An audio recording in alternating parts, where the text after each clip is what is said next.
मणिपुर हिंसा पर केंद्र सरकार सुपर एक्शन में है। महिलाओं से बर्बरता की जांच सीबीआई को सौंप दी गई है। अब एक एक गुनाहगार का बचना नामुमकिन है। मणिपुर में महिलाओं के साथ दरिंदगी का वीडियो जिस मोबाइल से बनाया गया, अब वो मोबाइल जब्त कर लिया गया है। मणिपुर को लेकर मोदी विरोधियों ने नैरेटिव बनाया कि सरकार कुछ नहीं कर रही है। सच ये है कि मणिपुर में 18 जुलाई के बाद से एक भी जान नहीं गई है। शांति बहाल करने की कोशिशें की जा रही हैं। मणिपुर पर गृहमंत्री जवाब देंगे और अविश्वास प्रस्ताव के भाषण के दौरान प्रधानमंत्री भी बोलेंगे। अमित शाह 4 दिन मणिपुर में रहे और गृह मंत्री ने लगातार 22 दिन तक मणिपुर में रुककर हालात को संभाला। अब मोदी विरोधी मोर्चे का सच से सामना होने वाला है। प्रधानमंत्री मोदी ने सर्जिकल स्ट्राइक कर दी है। मोदी का तीर निशाने पर लगा है। प्रधानमंत्री ने 2024 का सबसे बड़ा टॉकिंग पॉइंट दे दिया है। 26 विरोधियों के इंडिया गुट पर मोदी ने अब तक का सबसे सटीक निशाना लगाया है। मोदी के दुश्मनों ने इंडिया इंडिया का नारा दिया। मोदी ने क्विट इंडिया, छोड़ो इंडिया कहकर विरोधियों का गेम ही फिनिश कर दिया। India India India India India India India India India India छोड़ो इंडिया, छोड़ो इंडिया, छोड़ो इंडिया।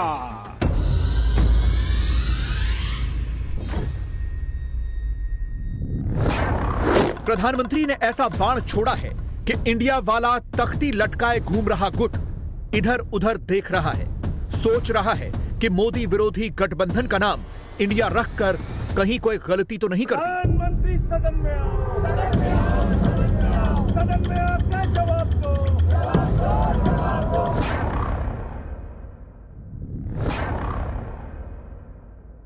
हत्याओं पे जवाब दो, जवाब दो, जवाब दो। मोदी नाम का यह डर अब विरोधियों के लिबास पर दिखने लगा। मोदी जी तुम कहां छुपे हो? जो विरोधी कल तक कलरफुल कपड़ों में दिख रहे थे, आज उन्होंने मोदी के खिलाफ ऑपरेशन ब्लैक कोड लॉन्च कर दिया। इस काले लिबास के पीछे की कहानी आपको सुनाएंगे। पहले यह देखिए कि विरोधी खेमे में इस वक्त कैसा हड़कंप मचा है। घबराहट मोदी विरोधी गुट के नेताओं की टाइमलाइन पर दिखने लगी है। राहुल संसद में नहीं है, पर ट्विटर पर उनका डर दिख रहा है। केजरीवाल की पार्टी को अभी से 2024 में मोदी की वापसी का डर सताने लगा है। आम आदमी पार्टी के नेता अभी से कानाफूसी करने लगे हैं, कहने लगे हैं क्या सच में मोदी ही आने वाले हैं। खौफ तो इंडिया वाले गुट में शामिल नीतीश की पार्टी को भी लग रहा है। मोदी मोदी अभी से होने लगा है। ऑपोजिशन अलायंस ने बहुत सुंदर नाम चुना, इंडिया। हम इंडिया हैं और जैसे ही हमने नाम लिया उसी इंडिया को नरेंद्र मोदी जी ने गाली देनी शुरू कर दी। उधर जाके राजस्थान में भाषण कर रहे हैं, पॉलिटिकल भाषण कर रहे हैं और इलेक्शन का चुनाव की बात कर रहे हैं। अब इंडिया के खिलाफ हो गए। अब ये तो लोग बताएंगे, ये कैसे कह सकते हैं कि हम जीत के आएंगे। 28 राज्यपाल हैं, 29 में मोदी जी हैं, 30 में अमित शाह हैं। 30 आदमी चला लें देश को। एक चेहरा पूरे देश पे छाया रहता है। अभी चुनाव नहीं है, चुनाव दूर है। जनता का मैंडेट किसको मिलेगा वे खुद तय नहीं कर सकते, जनता करेगी। तीसरा टर्म आए, पहला और टर्म आ जाए तो ये उनकी घबराहट है। और आज जब इंडिया से घबरा रहे हैं, सोचिए आप, इसका मतलब घबराहट जो है वो साफ है कि जनता इनके खिलाफ है। मैं उसे विरोधी दल नहीं कहूँगा, देशभक्त दल है। देश की बात रखें, मन की नहीं, देश। Indian Mujahideen, east India company, अरे आप प्रधानमंत्री हो भाई, इतने विशाल देश के। इंडिया वालों ने तो मोदी के खिलाफ पोस्टर बनवाए, पैम्फलेट छपवाए, वायरल करवाए। पहले एक ने फैलाया, उसमें नमक मिर्च लगाया। फिर दूसरा आया, उसने मोदी के खिलाफ एक नया पोस्टर बनाया, झूठ वाला टेक्स्ट चिपकाया, माहौल बनाया, मोदी को वीक प्राइम मिनिस्टर बताया, तरह तरह का प्रपंच फैलाया, जो मन में आया वो वायरल कराया। लेकिन विरोधियों के प्रोपेगेंडा को मोदी ने एक झटके में पंक्चर कर दिया। मोदी विरोधी इंडिया गुट प्रधानमंत्री के खिलाफ नो कॉन्फिडेंस मोशन लेकर आया है, लेकिन इधर तो मोदी का कॉन्फिडेंस ऑल टाइम हाई दिख रहा है। मोदी ने चंद दिनों के भीतर दूसरी बार विपक्ष के इंडिया वाले गुट की जो व्याख्या की है, उसने मोदी हटाओ खेमे में सनसनी मचा दी है। और अब किसी को कुछ समझ में नहीं आ रहा कि करें तो क्या करें। इन दिनों कांग्रेस और उसके सहयोगी दलों ने एक नया पैंतरा चला है। ये पैंतरा है नाम बदलने का। यूपीए के कुकर्म लोगों को याद न आए, इसलिए इन्होंने अपना नाम यूपीए से बदलकर INDIA कर दिया और इतना लंबा कर दिया कि लोग भूल जाएं। पहले भी ये तो INDIA के नाम से आए हैं, लेकिन पहले इंडिया के नाम के पीछे अपने पाप को छुपाने का प्रयास किया गया है। इंडिया नाम तो ईस्ट इंडिया कंपनी ने में भी था। ईस्ट इंडिया कंपनी में भी इंडिया था कि नहीं था? लेकिन इंडिया नाम अपनी भारत भक्ति दिखाने के लिए नहीं, बल्कि भारत को लूटने के इरादे से लगाया गया था। आपको याद होगा कि कांग्रेस के शासनकाल में सिमी यानी student Islamic movement of India बना था। नाम में इंडिया था, लेकिन मिशन इंडिया को आतंकी हमलों से बर्बाद करने का था। जब इसके कुकर्म सामने आए तो सीमी पे बैन किया गया और ये बैन हुआ तो फिर नया नाम लेकर आए। उन्होंने भी नाम बदला, PFI। सीमी बन गया PFI यानी पॉपुलर फ्रंट ऑफ इंडिया। नाम नया, नाम में फिर इंडिया, लेकिन काम वही पुराना। वे लोग जब INDIA की बात करते हैं तो दिखावा लगता है, छलावा लगता है, झूठ लगता है। भाई और बहनों, इन लोगों में अहंकार कूट कूट कर भरा हुआ है।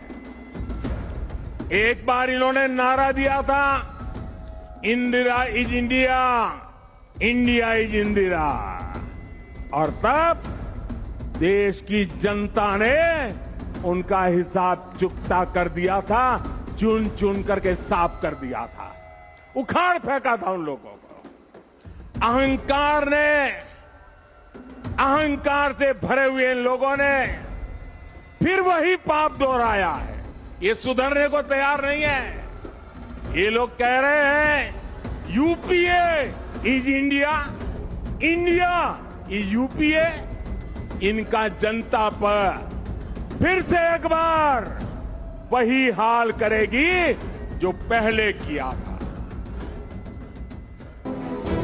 कुछ घंटों पहले तक इंडिया गुट वाले कह रहे थे कि उन्होंने बड़ा तीर मार दिया, मगर अब मोदी ने ऐसा तीर चलाया है कि यही नाम अब विरोधी खेमे का भारी नुकसान कर देगा।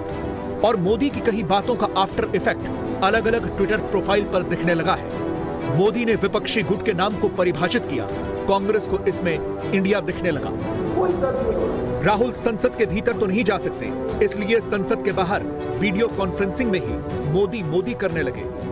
कांग्रेस का इकोसिस्टम मणिपुर के हिंसा को मोदी से जोड़ के बैठ गया, अनाप शनाप लिख डाला और बाकी काम कैमरे पर कांग्रेस के नेताओं ने किया। इंडिया से इतना क्यों डर रहे हैं? इंडिया से क्यों डर रहे हैं? इंडिया से क्यों इतना नफरत हो रहा है? इंडिया देश का नाम है ना, इंडिया इस देश के हर नागरिक के दिल में बसता है, तो इनको क्यों इतनी नफरत हो रही है? इंडिया से भी इसको अब प्रॉब्लम होने लगी है, क्योंकि इंडिया सच जानने लगा है। आज आप इंडिया के प्रधानमंत्री बैठे हो, इंडिया कह रहा है, देश का हर नागरिक कह रहा है कि इसने गुमराह किया है, क्विट मोदी। ये इंडिया कह रहा है कि क्विट मोदी। क्योंकि तुमने जो करना चाहिए वो काम नहीं किए। हिमाचल और फिर कर्नाटक में मोदी जी के नेतृत्व और भाजपा को सिरे से नकारे जाने के बाद प्रधानमंत्री की अगले 4 चुनाव 5 चुनाव और फिर लोकसभा में हार सामने खड़ी देखकर छटपटाहट वाजिब है। देश के प्रधानमंत्री अपने पद की गरिमा खो चुके हैं। विरोधी जिस इंडिया की बात कर रहे हैं, मोदी ने उस इंडिया को तो नाम लिया ही नहीं। प्रधानमंत्री ने तो उस इंडिया को परिभाषित किया है जिसके बैनर तले 26 विरोधी एक मंच पर आए हैं। और मोदी की भाषा में समझें तो इस इंडिया का मतलब ही हुआ भ्रष्टाचार, परिवारवाद और तुष्टीकरण, जिसे क्विट करने की बात मोदी ने कही है। तो क्या इसीलिए विरोधियों को इतनी तेज मिर्ची लगी है? आज हम समृद्ध भारत बनाने का संकल्प लेकर चले हैं। जैसे गांधी जी ने क्विट इंडिया का मंत्र दिया था, वैसे ही आज का मंत्र है भ्रष्टाचार क्विट इंडिया, भ्रष्टाचार छोड़ो इंडिया,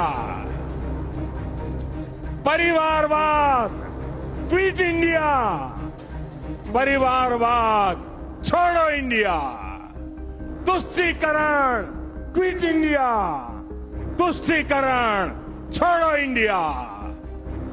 क्विट इंडिया ही देश को बचाएगा और देश को विकसित भारत बनाएगा। मोदी पर तो विपक्ष पहले से ही हमलावर है। मणिपुर के मुद्दे पर सड़क से लेकर संसद तक विपक्ष ने सब कुछ ठप करके रखा है और अब इसमें ब्लैक कोट की एंट्री हुई है। गुरुवार को कैमरे पर विपक्ष के जितने भी नेता दिखे, सब के सब ब्लैक मोड में थे, ब्लैक कपड़ों में दिखे। इंडिया वाले गुट का ब्लैक कोट तो बुधवार रात को ही डिसाइड हो गया था। गुरुवार को पहली फुर्सत में सारे के सारे काले कपड़ों में बंद कमरे में इकट्ठा हुए मोदी को घेरने की स्ट्रेटेजी बनाई और संसद के बाहर कुर्सी लगाकर आगे पीछे एंटी मोदी मोर्चे के नेताओं को खड़ा कर बिठाकर नारेबाजी शुरू कर दी। प्रधानमंत्री सदन में आओ, सदन में आओ, सदन में आओ, सदन में आके जवाब दो, जवाब दो, जवाब दो, मणिपुर पे जवाब दो, जवाब दो, जवाब दो, जवाब तुमको देना होगा, देना होगा, देना होगा, वरना गद्दी छोड़ना होगा, छोड़ना होगा, छोड़ना होगा, जवाब तुमको देना होगा, देना होगा, देना होगा, वरना गद्दी छोड़ना होगा, छोड़ना होगा, छोड़ना होगा।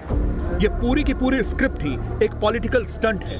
इरादा है मोदी के सारे दुश्मनों को बुलाओ, कैमरे पर हाथ मिलाओ, जो न आए उसको भी पकड़ पकड़ के लाओ, कुर्सी पर बगल में बिठाओ, हंसी ठहाके लगाओ, फोटो खिंचवाओ और बस माहौल बनाओ।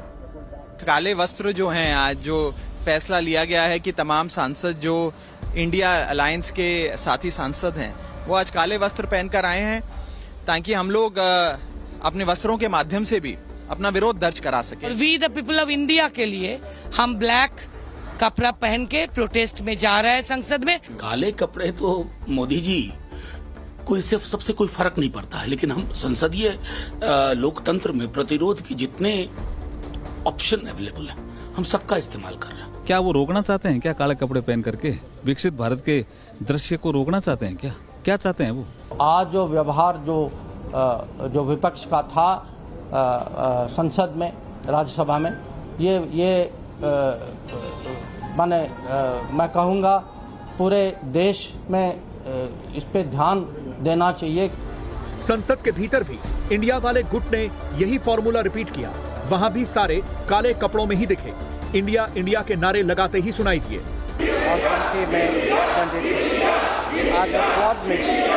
The leaders reviewed recent developments in the Indo-Pacific and discussed opportunities for Quad to work. इरादा ही यही था, अपने गुट को प्रमोट करो, मोदी को टारगेट करो। मगर अब की बार मोदी सरकार के मंत्रियों ने भी एक्शन का जवाब रिएक्शन से दिया, विपक्ष को काले कपड़ों में ही लपेट लिया। एक संदेश दे रहे थे उस समय जो इन्होंने किया, अब हम भी अधीर रंजन चौधरी को बोलने नहीं देंगे, कोई बोलने नहीं देंगे। काला कपड़ा क्यों पहन के आया? इतने दिन 60 साल तक बहुत धन्यवाद किया, बहुत धन्यवाद पहन के आया है। जो इनके मन में है तन पर भी दिख रहा है। क्या छुपा रहे हैं ये इन कपड़ों के पीछे? क्या छुपा रहे हैं ये इन काले कपड़ों के पीछे? इनका दिल भी काला है, इनके शब्दों में भी काला है। क्या काला धन इनके पास इतना हो गया कि उसको छुपाने के लिए काले कपड़े पहन रखे हैं? इनका कल भी काला है, आज भी काला है और भविष्य भी काला है। लेकिन विपक्ष का एजेंडा इतने पर ही नहीं रुका। बीजेपी ने मोदी की एक फोटो शेयर करके जननायक वाला शब्द लिखा तो कांग्रेस को उसमें भी कॉपीराइट इशू दिख गया। मोदी सरकार पहले दिन से मणिपुर पर चर्चा के लिए तैयार है, लेकिन विरोधी अभी भी लायर लायर वाले बोल ही लिख रहे हैं। मोदी देश में है, देश के लोगों से डायरेक्ट कनेक्ट कर रहे हैं, मगर कांग्रेस गुमशुदा वाला पोस्टर जारी करके मोदी को टॉन्ट कर रही है। मणिपुर वाला टेक्स्ट फिट करके जगह जगह हर सोशल मीडिया प्लेटफॉर्म पर कांग्रेस वाले यही पोस्टर वायरल करा रहे हैं। जानते हैं क्यों? क्योंकि गुरुवार को राजधानी से प्रधानमंत्री ने कांग्रेस और इंडिया वाले गुट का सारा कच्चा चिट्ठा खोल दिया। मणिपुर पर चिल्लाने वाले कहां कहां खामोश हैं, क्यों और किस लिए चुप हैं, पूरी कुंडली खोल कर रख दी। इसीलिए विरोधियों को इतनी मिर्ची लगी। किसी दलित बेटी के साथ दुष्कर्म होता है और फिर उस पर एसिड डाल दिया जाता है। किसी दलित बहन के साथ उसके पति के सामने गैंगरेप होता है, आरोपी उसका वीडियो बनाते हैं, पुलिस में रिपोर्ट नहीं लिखी जाती, बेखौफ आरोपी वीडियो वायरल कर देते हैं। छोटी छोटी बच्चियां, स्कूलों में पढ़ाने वाली टीचर तक यहां सुरक्षित नहीं है। और साथियों, कार्रवाई करने के बजाय कांग्रेस के नेता पीड़ित महिलाओं पर ही झूठ बोलने का आरोप लगा रहे हैं। इस बार चारों ओर एक ही ओंकार है, एक ही नारा है, हर राजस्थानी का एक ही संकल्प है, बहन बेटियों पर अत्याचार नहीं सहेगा राजस्थान। बहन बेटियों पर अत्याचार, बहन बेटियों पर अत्याचार, बहन बेटियों पर अत्याचार, दलित पर अत्याचार, दलित पर अत्याचार, कर्ज से मरता किसान,